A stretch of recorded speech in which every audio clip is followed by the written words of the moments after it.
Ssapule obusasizibwa Katonda, Divine Mercy Chaplet, mu Luganda, ensoma yaayo. Ssapule eno yasabibwa Mukama waffe ng'ayita mu Faustina omutuukirivu, tugisomenga ku ssaawa 9. Essaawa ezo ze z'obusaasizibwa Mukama waffe Yezu Kristo nga bwe tulaba wekyali ku Lwokutaano olutukuvu. Naye nga wekibeera nga olw'embeera y'ensi nga sisobodde gisoma mu ssaawa ezo zennyini kasita zibeera nga 9 ziyiseeko, naye nga saagala kwosa obanga neetaaga ogisoma, nsobola ogisoma essaawa endala yonna, naye mbasoma essaala eno eriko eggulawo emanyiddwa nga essaala ey'essaawa 9. Eyo yo ngisoma oba tugisoma mu ssaawa ezo zokka. Ssapule eno bw'eba esomwa, tukozesa ssapule yaffe eya bulijjo kwe tusomera ssapule yaffe ŋŋanzi ya Maama Maria. Era empeke ezo 10 ze tukozesa mu ssaala zino, empeke we twawukanilamuko bwe tuba tutandika ssapule y'obusasizibwa Katonda. Ku mpeke 3 ezisooka, essaala tezeddiŋŋananga bwe tusoma ssapule ya Maama Maria eŋŋanzi. Tutandika n'akabonero k'okukkiriza kwaffe, mu linnya lya Paatiri n'erya Mwana n'erya Mwoyo Mutuukirivu, amiina. Ku mpeke 3 ezisooka ze tusomerako Mirembe Maria 3. Wano empeke emu tusoma Kitaffe ali mu ggulu, ne tuzzaako Mirembe Maria emu. Ku mpeke ey'okusatu ne tusoma Nzikiriza Katonda. Y'enjawulo eriwo, ensengeka si y'emu n'essapule ya bulijjo. Kati waliwo empeke ezo ennene ze tuyita kati tuziyita empeke ennene kwe tusomera Kitaffe ali mu ggulu. Kwezo empeke ennene tusomerako essaala eno, Ayi Kitaffe ataggwaawo.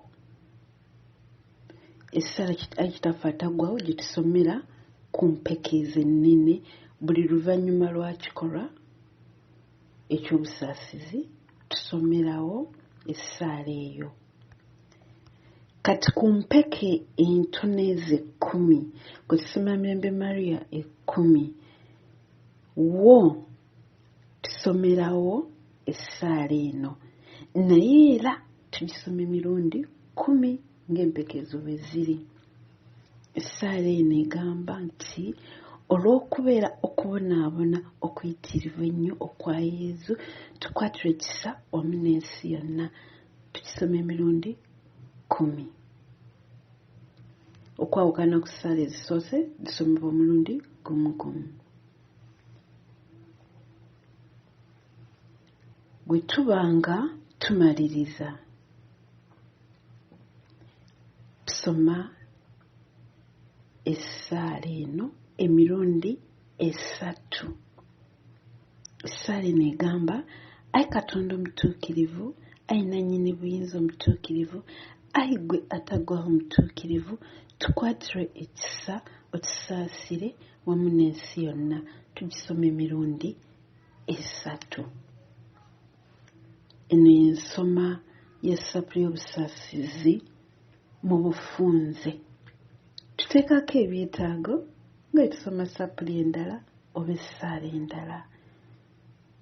ebyetaago byaffe ebya bulijjo, kyetaago kya paapa n'ebirala nga Mukama waaba atulambise mwoyo nga tukulembezezaamu obusaasizi bwe. Ne tuzzaako ssapule obusaasizi mu bujjuvu. Kirungi nnyo okusomerako Amatendo, era wano ninawo ssapuli mu bujjuvu n'Amatendo. Linnya lya Patri n'erya Mwana n'erya Mwoyo Mutuukirivu. Amiina. Ayi Yezu wafa, n'ensi y'obulamu n'efumbuka okugasa emyoyo, n'ennyanja y'obusaasizi n'eggulirwawo ensi yonna. Ayi oluzzi lw'obulamu, ekisa kya Katonda ekitakoma, wambaatira ensi yonna weemaliremu ddala, otubunduguleko ebirungi byo. Ayi omusaayi n'amazzi ebyafumbukuka nga biva mu mutima gwa Yezu ng'ensulo mu tubira obusaasizi, nkwesiga emirundi esatu.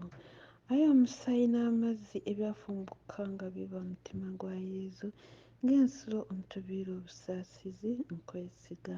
Ayi omusaayi n'amazzi ebyafumbuka nga biva mu mutima gwa Yezu ng'ensulo omutubira obusaasizi, nkwesiga. Ku mpeka essatu eza Mirembe Maria esooka, tusomako emu Kitaffe ali mu ggulu, Mirembe Maria emu, neezikiza Katonda omulundi gumu gumu. Kitaffe ali mu ggulu, erinnya littibwa obwakabaka bw'obuggye, byagala bikolebwe mu nsi nga bikolebwa mu ggulu. Tuwe emmere yaffe eya buli lunaku, otusonyiwe ebibi byaffe nga naffe tusonyiwa abatukola obubi, totutwala mu kukemebwa naye tulokole mu bubi. Amiina. Mirembe Maria, wajjudde enneema, Omukama ali naawe. Oba omukisa mu bakazi bonna, neeza omwana w'endaayo naye wa mukisa. Maria omutuukirivu na Katonda, otusaabire ffe aboonoonyi, kaakano ne mu kaseera ak'okufa kwaffe. Amiina.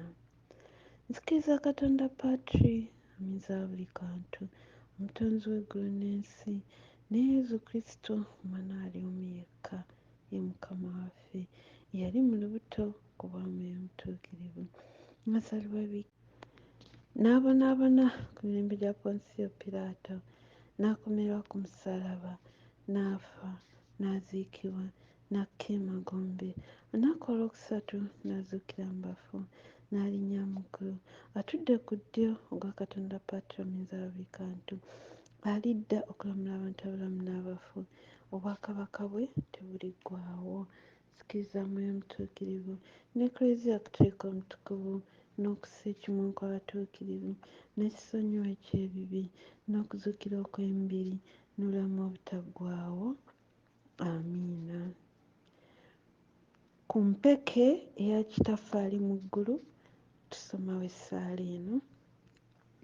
Ayi Kitaffe ataggwaawo, nkuweereza omubiri n'omusaayi, omwoyo n'obwakatonda bw'omwana wo omwagalwa ennyo, Mukama waffe Yezu Kristo, okuddaabiriza olw'ebibi byaffe era n'eby'ensi yonna. Ku Mirembe Maria 10, empeka ezo ze tusomerako Mirembe Maria 10, tusomerako essaala eno era nayo tugisoma mirundi egyo gyennyini. Olw'okubeera okubonaabona okuyitirivu ennyo kwa Yezu, tukwatirwe ekisa awamu n'ensi yonna. Olw'okubeera okubonaabona okuyitirivu ennyo kwa Yezu, tukwatirwe ekisa awamu n'ensi yonna. Olw'okubeera okubonaabona okuyitirivu ennyo kwa Yezu, olw'okubeera okubonaabona okuyitirivu ennyo kwa Yezu, tukwatirwe ekisa awamu n'ensi yonna. Olw'okubeera okubonaabona okuyitirivu ennyo kwa Yezu, tukwatirwe ekisa awamu n'ensi yonna. olw'okubeera okubonaabona okuyitibwa ennyo okwa Yezu, tukwatirwa ekisa awamu n'ensi yonna. Olw'okubeera okubonaabona okuyitibwa ennyo okwa Yezu, tukwatirwa ekisa awamu n'ensi yonna. Olw'okubeera okubonaabona okuyitibwa ennyo okwa Yezu, tukwatirwa ekisa awamu n'ensi yonna. Olw'okubeera okubonaabona okuyitibwa ennyo okwa Yezu, tukwatirwa ekisa awamu n'ensi yonna. Olw'okubeera okubonaabona okuyitibwa ennyo okwa Yezu, tukwatirwa ekisa awamu n'ensi yonna. Olw'okubeera okubonaabona okuyitibwa ennyo okwa Yezu, tukwatirwa ekisa awamu n'ensi yonna. Ayi Kitaffe ataggwaawo, tukuweereza omubiri n'omusaayi, omwoyo n'obwa Katonda bw'Omwana wo omwagalwa ennyo, Mukama Yezu Kristo, okuddaabiriza olw'ebibi byaffe awamu n'eby'ensi yonna. Olw'okubeera okubonaabona okuyitibwa ennyo okwa Yezu, tukwatirwa ekisa awamu n'ensi yonna. Olw'okubeera okubonaabona okuyitibwa ennyo okwa Yezu, tukwatirwa ekisa awamu n'ensi yonna.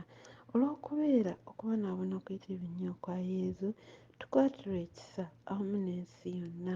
Olw'okubeera okubonaabona okuyitibwa ennyo okwa Yezu, tukwatirwa ekisa awamu n'ensi yonna. Olw'okubeera okubonaabona okuyitibwa ennyo okwa Yezu, tukwatirwa ekisa awamu n'ensi yonna. Olw'okubeera okubonaabona okuyitibwa ennyo okwa Yezu, tukwatirwa ekisa awamu n'ensi yonna. Olw'okubeera okubonaabona okuyitibwa ennyo okwa Yezu, tukwatirwa ekisa awamu n'ensi yonna. Olw'okubeera okubonaabona okuyitibwa ennyo okwa Yezu, tukwatirwa ekisa awamu n'ensi yonna. Olw'okubeera okubonaabona okuyitibwa ennyo okwa Yezu, tukwatirwa ekisa awamu n'ensi yonna. Olw'okubeera okubonaabona okuyitibwa ennyo okwa Yezu, tukwatirwa ekisa awamu n'ensi yonna. Ayi Kitaffe ataggwaawo, tukuweereza omubiri n'omusaayi, omwoyo n'obwa Katonda bw'Omwana wo omwagalwa ennyo, Mukama waffe Yezu Kristo, okuddaabiriza olw'ebibi byaffe wamu n'ebibi by'ensi yonna. Olw'okubeera okubonaabona okuyitibwa ennyo okwa Yezu, tukwatirwa ekisa wamu n'ensi yonna. Olw'okubeera okubonaabona okuyitibwa ennyo okwa Yezu, tukwatirwa ekisa wamu n'ensi yonna. Olw'okubeera okubonaabona okuyitibwa ennyo okwa Yezu, tukwatirwa ekisa wamu n'ensi yonna. Olw'okubeera okubonaabona okuyitibwa ennyo okwa Yezu, tukwatirwa ekisa wamu n'ensi yonna. Olw'okubeera okubonaabona okuyitibwa ennyo okwa Yezu, tukwatirwa ekisa wamu n'ensi yonna. Olw'okubeera okubonaabona okuyitibwa ennyo okwa Yezu, tukwatirwa ekisa wamu n'ensi yonna. Olw'okubeera okubonaabona okuyitibwa ennyo okwa Yezu, tukwatirwa ekisa wamu n'ensi yonna. Olw'okubeera okubonaabona okuyitibwa ennyo okwa Yezu, tukwatirwa ekisa wamu n'ensi yonna. Olw'okubeera okubonaabona okuyitibwa ennyo okwa Yezu, tukwatirwa ekisa wamu n'ensi yonna. Olw'okubeera okubonaabona okuyitibwa ennyo okwa Yezu, tukwatirwa ekisa wamu n'ensi yonna. Ayi Kitaffe ataggwaawo, tukuweereza omubiri n'omusaayi, omwoyo n'obwa Katonda by'Omwana wo omwagalwa ennyo, Mukama waffe Yezu Kristo, okuddaabiriza olw'ebibi byaffe awamu n'eby'ensi yonna. Olw'okubeera okubonaabona okuyitibwa ennyo okwa Yezu, tukwatirwa ekisa wamu n'ensi yonna. Olw'okubeera okubonaabona okuyitibwa ennyo okwa Yezu, tukwatirwa ekisa wamu n'ensi yonna. Olw'okubeera okubonaabona okuyitibwa ennyo okwa Yezu, tukwatirwa ekisa wamu n'ensi yonna. Olw'okubeera okubonaabona okuyitibwa ennyo okwa Yezu, tukwatirwa ekisa wamu n'ensi yonna. Olw'okubeera okubonaabona okuyitibwa ennyo okwa Yezu, tukwatirwa ekisa wamu n'ensi yonna. Olw'okubeera okubonaabona okuyitibwa ennyo okwa Yezu, tukwatirwa ekisa wamu n'ensi yonna. Olw'okubeera okubonaabona okuyitibwa ennyo okwa Yezu, tukwatirwa ekisa wamu n'ensi yonna. Olw'okubeera okubonaabona okuyitibwa ennyo okwa Yezu, tukwatirwa ekisa wamu n'ensi yonna. Olw'okubeera okubonaabona okuyitibwa ennyo okwa Yezu, tukwatirwa ekisa wamu n'ensi yonna. Olw'okubeera okubonaabona okuyitibwa ennyo okwa Yezu, tukwatirwa ekisa wamu n'ensi yonna. Ayi Kitaffe ataggwaawo, tukuweereza omubiri n'omusaayi, omwoyo obutukuvu bwa Katonda bw'omwana wo omwagalwa ennyo Mukama waffe Yezu Kristo, okuddaabiriza olw'ebibi byaffe wamu n'eby'ensi yonna. Olw'okubeera okubonaabona okuyitirivu ennyo kwa Yezu, tukwatirwa ekisa awamu n'ensi yonna. Olw'okubeera okubonaabona okuyitirivu ennyo kwa Yezu, tukwatirwa ekisa awamu n'ensi yonna. Olw'okubeera okubonaabona okuyitirivu ennyo kwa Yezu, tukwatirwa ekisa awamu n'ensi yonna. Olw'okubeera okubonaabona okuyitirivu ennyo kwa Yezu, tukwatirwa ekisa awamu n'ensi yonna. Olw'okubeera okubonaabona okuyitirivu ennyo kwa Yezu, tukwatirwa ekisa awamu n'ensi yonna. Olw'okubeera okubonaabona okuyitirivu ennyo kwa Yezu, tukwatirwa ekisa awamu n'ensi yonna. Olw'okubeera okubonaabona okuyitirivu ennyo kwa Yezu, tukwatirwa ekisa awamu n'ensi yonna. Olw'okubeera okubonaabona okuyitirivu ennyo kwa Yezu, tukwatirwa ekisa awamu n'ensi yonna. Olw'okubeera okubonaabona okuyitirivu ennyo kwa Yezu, tukwatirwa ekisa awamu n'ensi yonna. Olw'okubeera okubonaabona okuyitirivu ennyo kwa Yezu, tukwatirwa ekisa awamu n'ensi yonna. Ng'omaliriza osoma Ayi Katonda, osoma essaala eno emirundi esatu. Ayi Katonda omutuukirivu, ayi nannyini buyinza omutuukirivu, ayi ggwe ataggwaawo omutuukirivu, tukwatirwe ekisa otusaasire wamu n'ensi yonna. Ayi Katonda omutuukirivu, ayi nannyini buyinza omutuukirivu, ayi ggwe ataggwaawo omutuukirivu, tukwatirwe ekisa otusaasire wamu n'ensi yonna.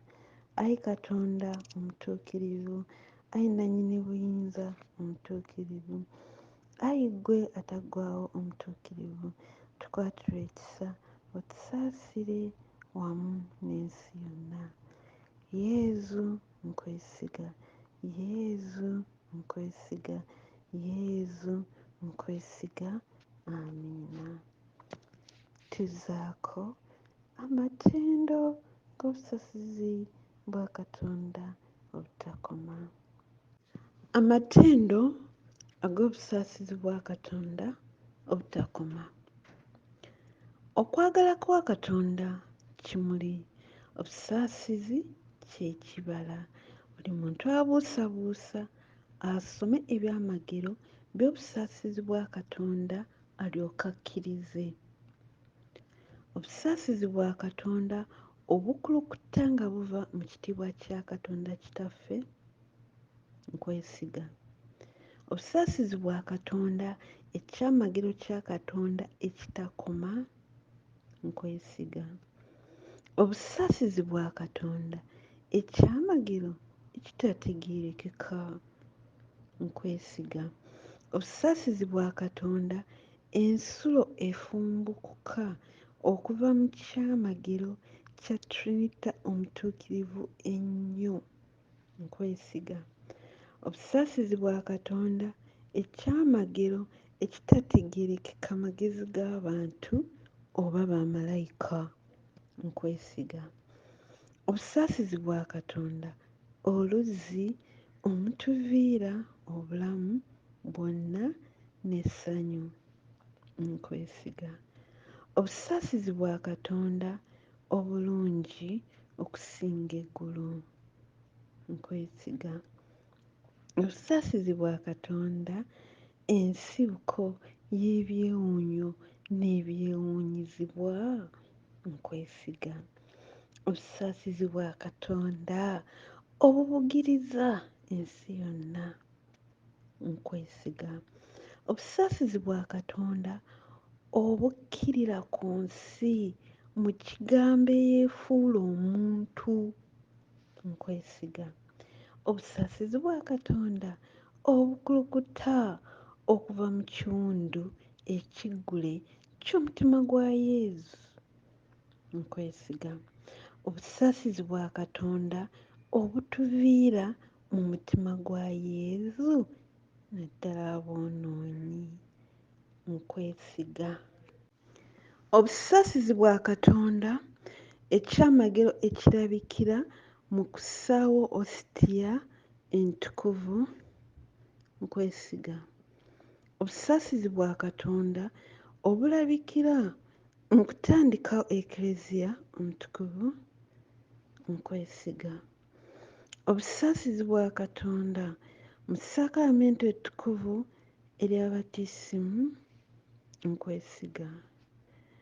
Obusaasizi bwa Katonda obutufuula abatuufu nga tuyita mu Yezu Kristo mu kwesiga. Obusaasizi bwa Katonda obubeera bwaffe, obulamu bwaffe bwonna mu kwesiga. Obusaasizi bwa Katonda obutuwambaatira naddala mu kaseera ak'okufa mu kwesiga. Obusaasizi bwa Katonda obutuwa obulamu obutaggwaawo mu kwesiga. Obusaasizi bwa Katonda obubeera naffe mu buli kaseera k'obulamu bwaffe mu kwesiga. Obusaasizi bwa Katonda obutuwonya omuliro ogutazikira mu kwesiga. Obusaasizi bwa Katonda mu kukyusa aboonoonyi abakakanyavu mu kwesiga. Obusaasizi bwa Katonda obwewuunyizibwa bwa malayika obutategeerekeka batuukirivu mu kwesiga. Obusaasizi bwa Katonda obujjudde mu byewuunyo bya Katonda byonna mu kwesiga. Obusaasizi bwa Katonda obutusitula ne tuva mu bunaku bwaffe bwonna mu kwesiga. Obusaasizi bwa Katonda ensibuko y'essanyu n'okujegenya kwaffe mu kwesiga. Obusaasizi bwa Katonda obutusobozesa okubaawo ne tutazikirira kuggwaawo mu kwesiga. Obusaasizi bwa Katonda obuzingiramu emirimu gyonna Katonda gy'akola mu kwesiga. Obusaasizi bwa Katonda engule y'emirimu gya Katonda gyonna mu kwesiga. Obusaasizi bwa Katonda ffenna mwe tunnyikibwa mu kwesiga. Obusaasizi bwa Katonda okuweerera okuwoomerevu okw'emitima egikaluubiriziddwa mu kwesiga. Obusaasizi bwa Katonda essuubi lyokka ery'emitima egiterebuse mu kwesiga. Obusaasizi bwa Katonda ekiwummulo ky'emitima n'emirembe awatali kutya kwesiga. Obusaasizi bwa Katonda okusanyuka kw'emyoyo emitukuvu mu kwesiga. Obusaasizi bwa Katonda obuzzaamu essuubi mu abo beriweddemu mu kwesiga. Twegayirire. Ayi Katonda ataggwaawo, ng'obusaasizi obutakoma era enkuluze y'okukubagiza okutaliiko kkomo, tunuulize ekisa era oyongere obusaasizi bwo mu ffe. Mu budde obuzibu tuleme kuggwaamu maanyi era tuleme kuterebuka, wabula n'obumalirivu obungi tusobole okwesanga bulijjo mu ekyo gwe ky'oyagala ekitukuvu, ekyo nga kwe kwagala era bwe busaasizi bwennyini. Tukikusaba nga tuyita mu Kristo Mukama waffe, Kabaka w'obusaasizi, oyo ng'ali wamu naawe ne mwoyo mutuukirivu atulaga obusaasizi emirembe n'emirembe. Amiina. Linnya lya Patri n'erya Mwana n'erya mwoyo mutuukirivu. Amiina. Yesu sigala naffe obudde bwonna. Linnya lya Patri n'erya Mwana n'erya mwoyo mutuukirivu. Amiina.